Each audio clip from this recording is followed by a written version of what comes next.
पवित्र बाहुड़ा यात्रा उपलक्षे आपणमानंकु समस्तंकु मोर हार्दिक शुभेच्छा एवं शुभकामना। बंधु माने 15 जुलाई 2024 अर्थात आसंता काली हेउछि पवित्र बाहुड़ा यात्रा। तेबे एही बाहुड़ा यात्रा ठारू बदली जीव एही 6 गोटी राशिंकर भाग्य। एमानंकर भाग्य चमकीबाकु जाउछि। प्रभु जगन्नाथଙ୍କ कृपारू एमानंकर समस्त समस्या दूर हेबाकु जाउछि। एमानंकर अचानक भावरे धन प्राप्तिर जोग खोली जाउछि। एमानंकर दुखर दिन एबे शेष हेबाकु जाउछि। एही बाहुड़ा यात्रा ठारू एही 6 गोटी राशि हेबाकु जाउछन्ति भाग्यशाली। ज्योतिष शास्त्र अनुसार एही 6 गोटी राशि जो मानंकर भाग्य खोलिबाकु जाउछि, जो माने धनशाली हेबाकु जाउछन्ति एवं एही बाहुड़ा यात्रा ठारू ग्रह मानंकर गोचर स्थिति किछि एपरि भावरे बदलिबाकु जाउछि, जहार प्रभाव रे एही राशि गुड़िक धनवान हेबाकु जाउछन्ति। एही 6 गोटी राशि मानंकु प्रभु जगन्नाथ एवं माँ लक्ष्मींकर आशीर्वाद प्राप्ति हेबाकु जाउछि। प्रभु जगन्नाथଙ୍କ कृपारो आपण मानंकु सठिक समय धन लाभ हेबो। आपण सबु ऋण करजरु मुक्त हेबाकु जाउछन्ति। आपणकर सबु कष्ट शेष हेबाकु जाउछि। माँ लक्ष्मींक कृपारू आपणकर जदि विवाह होई नाही तेबे अति शीघ्र विवाह योग मध्य खोलिबाकु जाउछि। आपणकर व्यापार वाणिज्य मध्य उन्नतिर बाट खोली जीव, जहा द्वारा आपण आपणकर व्यापार वाणिज्य खूब लाभप्रद होई पारिबे। मनपसंदर चाकरी मध्य आपणको प्राप्ति हेबार जोग खोली जाउछि। आपणक मध्यरे आकर्षण क्षमतार वृद्धि हेबो। आपणको एबेठारु लोकमाने पसंद करिबाकू एवं सम्मान देबाकू लागिबे। आपणक द्वारा करा जाउथिबा समस्त चेष्टा वर्तमान ठारू सफल हेबाकू जाउछि। मात्र जेकोनोसी कार्य आरंभ करिबा पूर्वरु आपण प्रथमे निज गुरुजन मानंक ठारू आशीर्वाद नै कार्य आरंभ करंतु। माँ लक्ष्मींक कृपारू आपणकु अजଣା स्रोतरु धन लाभ हेबो। परिवार तरफरु आपणकु शुभ खबर मध्य प्राप्ति हेबो। आपण मानंकु दूरयात्रा करिबार सुजोग मध्य मिलिबो। एहा छडा कार्य क्षेत्र रे आपणकर नूतन बंधु सृष्टि हेबे। जदि आपणकर कोर्ट कचेरी मामला लागि रहिछि तेबे राय आपणकर सपक्ष रे जीवो। आपण जययुक्त हेबे एवं आपणकु शुभ खबर प्राप्ति हेबो। तेबे आसंतु जानि नेबा सेही राशि गुड़िक विषय रे जो मानंकर भाग्य एही बाहुड़ा यात्रा ठारू बदलिबाकु जाउछि। जो विषय रे आमे माने आलोचना करूछे तो ता पूर्वरु आपण माने वीडियोटी को लाइक करी चैनल टी को सब्सक्राइब करि दियंतु एवं कमेंट बॉक्स रे भक्ति एवं श्रद्धार सहित जय श्री जगन्नाथ जय माँ लक्ष्मी निश्चय लिखंतु। तो बंधु माने प्रथम भाग्यशाली राशिटी हेउछि तुला राशि। एही पवित्र बाहुड़ा यात्रा ठारू आपणक जीवन रे सफलतार स्रोत बहिबाकु जाउछि। आपणकर प्रत्येक चेष्टा रे आपणको सफलता प्राप्ति हेबाकु जाउछि। आपणक गृह को सुख समृद्धि एवं धनर आगमन हेबो। एही बाहुड़ा यात्रा ठारू आपणक जीवन रे एक नूतन परिवर्तन हेबो। जदि आपण बेरोजगार अछंती तेबे आपणको रोजगारर कोनोसी ना कोनोसी बाट मिलि जिवो एवं जदि आपण चाकरीर अनुसंधान रे अछंती तेबे आपणको चाकरी मिलिबार जोग मध्य सृष्टि हेउछि। नूतन कार्य रे आसुथिबा समस्त विघ्नर नाश हेबाकु जाउछि। सामाजिक कार्यकलाप रे आपणको सफलता प्राप्ति हेबो। जीवनर प्रत्येक असुविधा आपणकर दूर होई जिवो। आपणक द्वारा जदि काहाकू किछि धन दिया जाइछि एवं सेही धन आपणको मिलि पारु नथिला तो ताहा मध्य आपणको मिलिबो। गृह रे सुख शांति एवं आनंदर लहरी लागी रहिबो।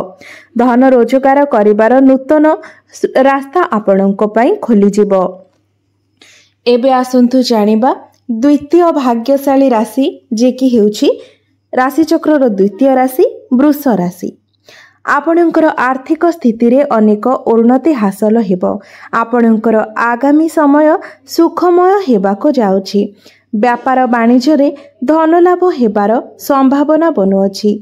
एही समय रे आपणकर यात्रा लाभदायक हेबो। आपण ଆପଣଙ୍କ ଜୀବନରେ ଚାଲିଥିବା ସମସ୍ତ ପ୍ରକାର ଦୁଃଖର ଅନ୍ତ ହେବ। ସମସ୍ତ ପ୍ରକାର କଷ୍ଟର ଅନ୍ତ ହେବ। ଚାକିରି କରୁଥିବା ବ୍ୟକ୍ତିମାନଙ୍କ ପାଇଁ ଏହି ବାହୁଡ଼ା ଯାତ୍ରା ପରଠାରୁ ସମୟ ଅତ୍ୟନ୍ତ ଶୁଭ ରହିବ। ଏହି ରାଶିର ବ୍ୟକ୍ତି ବିଶେଷମାନଙ୍କର ଘରେ ଖୁସିର ବର୍ଷା ହେବ। ଆପଣ ଆପଣଙ୍କର ପ୍ରେମ କ୍ଷେତ୍ରରେ ମଧ୍ୟ ସଫଳତା ପ୍ରାପ୍ତ କରିବେ। ଏବେ ଆସନ୍ତୁ ଜାଣିବା ତୃତୀୟ ଭାଗ୍ୟଶାଳୀ ରାଶି ସିଂହ ରାଶିଙ୍କ ବିଷୟରେ। ଏହି ରାଶିର ବ୍ୟକ୍ତି ବିଶେଷମାନଙ୍କ ଉପରେ ମା ଲକ୍ଷ୍ମୀ ଏବଂ ଭଗବାନ ବଜରଙ୍ଗବାଲି ହନୁମାନଙ୍କର କୃପା ଦୃଷ୍ଟି ବନିବାକୁ ଯାଉଛି। ଆପଣଙ୍କୁ ଆପଣଙ୍କ ଜୀବନରେ ସଫଳତା ପ୍ରାପ୍ତି ହେବାର ଯୋଗ ଖୋଲିବାକୁ ଯାଉଛି। ଆପଣଙ୍କୁ ଆର୍ଥିକ ସଙ୍କଟ ଏବଂ ସମସ୍ତ ଋଣ କରଜରୁ ମୁକ୍ତି ମିଳିବ। ଆପଣଙ୍କ ଜୀବନରେ ଏହି ବାହୁଡ଼ା ଯାତ୍ରା ପରଠାରୁ ପ୍ରତ୍ୟେକ କାର୍ଯ୍ୟରେ ଆପଣଙ୍କୁ ସଫଳତା ମିଳିବ। ଆପଣମାନେ ଦିନ ରାତି ପରିଶ୍ରମ କରି ଉନ୍ନତି କରିବେ ଏବଂ ଏହା ସହିତ ଏକ ନୂତନ ପରିଚୟ ମଧ୍ୟ ସୃଷ୍ଟି କରିବେ। ଆପଣମାନେ ମହତ୍ତ୍ୱପୂର୍ଣ୍ଣ କାର୍ଯ୍ୟରେ ନିର୍ଣ୍ଣୟ ନେବାରେ ସଫଳତା ପ୍ରାପ୍ତି କରିବେ। ଆଗାମୀ ସମୟରେ ଆପଣମାନଙ୍କର ଭାଗ୍ୟ ଘୋଡ଼ାଠାରୁ ଅଧିକ ଜୋରରେ ଦୌଡ଼ିବାକୁ ଲାଗିବ ଏବଂ ଏହି ବାହୁଡ଼ା ଯାତ୍ରା ଠାରୁ ଆପଣଙ୍କ ଜୀବନରେ ଖୁସିର ବର୍ଷା ହେବ। ଆପଣଙ୍କ ପାଇଁ ଧନ ରୋଜଗାରର ନୂତନ ରାସ୍ତା ସବୁ ଖୋଲିବାକୁ ଲାଗିବ। ଅଚାନକ ଭାବରେ ଆପଣଙ୍କୁ ଆର୍ଥିକ ଲାଭ ମିଳିବାର ସମ୍ଭାବନା ସୃଷ୍ଟି ହେଉଛି। ଏବେ ଆସନ୍ତୁ ଜାଣିବା ଚତୁର୍ଥ ଭାଗ୍ୟଶାଳୀ ରାଶି କନ୍ୟା ରାଶିଙ୍କ ବିଷୟରେ। ଆପଣଙ୍କର ଗୃହରେ ଏହି ବାହୁଡ଼ା ଯାତ୍ରା ଠାରୁ ସୁଖ ସମୃଦ୍ଧି ଏବଂ ଧନର ଆଗମନ ହେବାକୁ ଯାଉଛି, ଯାହାଫଳରେ ଆପଣଙ୍କର ମାନ ସମ୍ମାନ ବୃଦ୍ଧି ପାଇବ। ସାମାଜିକ ପ୍ରତିଷ୍ଠା ମଧ୍ୟ ବୃଦ୍ଧି ପାଇବ। ଆପଣଙ୍କର ବ୍ୟାପାର ବାଣିଜ୍ୟ କ୍ଷେତ୍ରରେ ଲାଭ ପାଇବାର ସମ୍ପୂର୍ଣ୍ଣ ସମ୍ଭାବନା ରହୁଛି।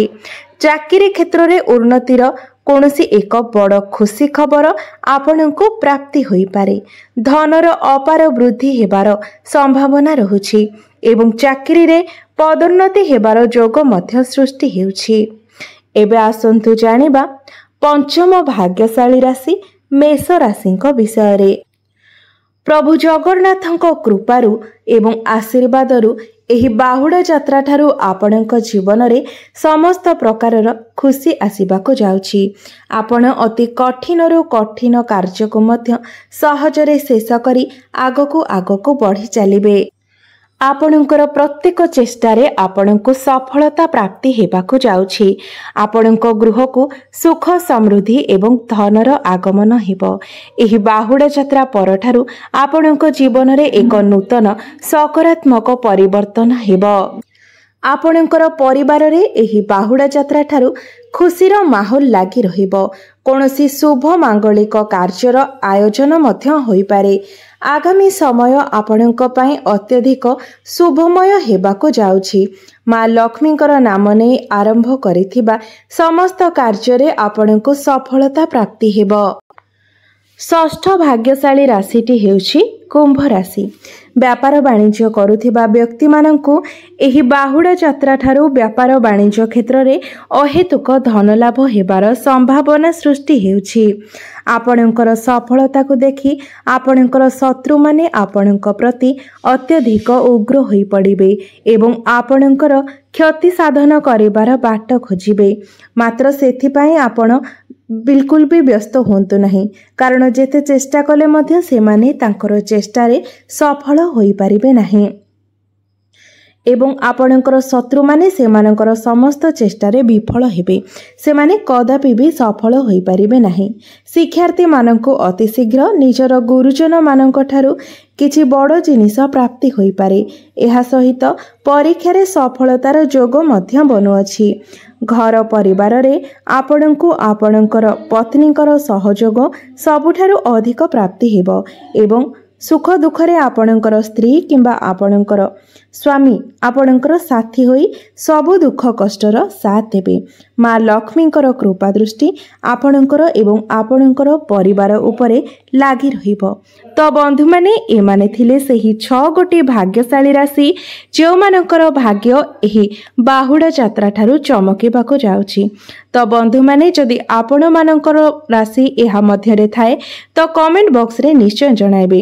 भिडियोटी जदि भल लगी थाए भिडियोटी को लाइक करी चैनल टी को सब्सक्राइब करदेवे एवं कमेंट बॉक्स रे जय श्री जगन्नाथ जय मां लक्ष्मी निश्चय लिखिबे।